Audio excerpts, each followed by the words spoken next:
ஆலயா cotton வேட்டிகள் ஷர்ட்டுகள் wedding celebration.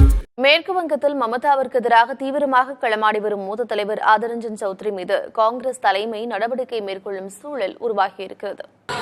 India கூட்டணியில் இடம்பெற்றுள்ள காங்கிரசும் திரிணாமுல் காங்கிரஸ் கட்சியும் மேற்கு வங்கத்தில் எதிரும் புதிருமாக போட்டியிடுகின்றனர். இந்த சூழலில் மேற்கு வங்கத்தில் மூத்த காங்கிரஸ் தலைவரான ஆதிர் ரஞ்சன் சௌத்ரி தொடர்ந்து திரிணாமுல் காங்கிரஸை கடுமையாக விமர்சித்து வருகிறார். மம்தாவை ஆதிர் ரஞ்சன் கடுமையாக விமர்சிப்பதே மேற்கு வங்கத்தில் இந்தியா கூட்டணியில் முறிவு ஏற்பட்டதற்கு காரணம் என திரிணாமுல் காங்கிரஸ் கட்சியினர் கூறி வருகின்றனர்.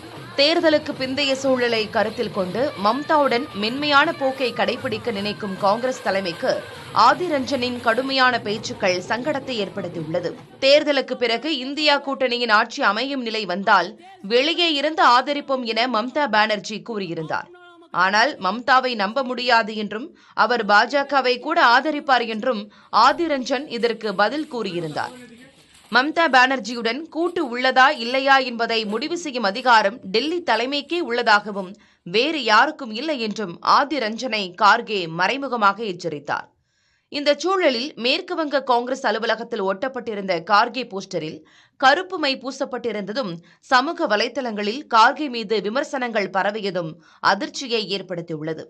இதுகுறித்து விசாரிக்க காங்கிரஸ் பொதுச் செயலாளர் KC வேணுகோபால் உத்தரவிட்டுள்ளார். மேற்கு வங்கத்தில் தன்னையும் தான் சார்ந்த காங்கிரஸையும் வீழ்த்த நினைப்பவர்களுக்கு ஒருபோதும் சாதகமாக பேச முடியாது என கூறிய ஆதிர் ரஞ்சன், மம்தா தனது தனிப்பட்ட நோக்கங்களுக்காக காங்கிரஸை பயன்படுத்திக் கொள்வதை அனுமதிக்க முடியாது என காட்டமாக கூறினார்.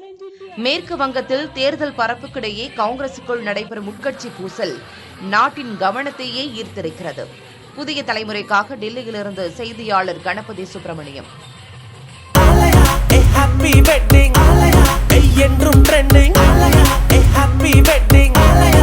ஆலயா காட்டன் வேட்டிகள் ஷர்ட்டுகள் வெட்டிங் செலிப்ரேஷன்.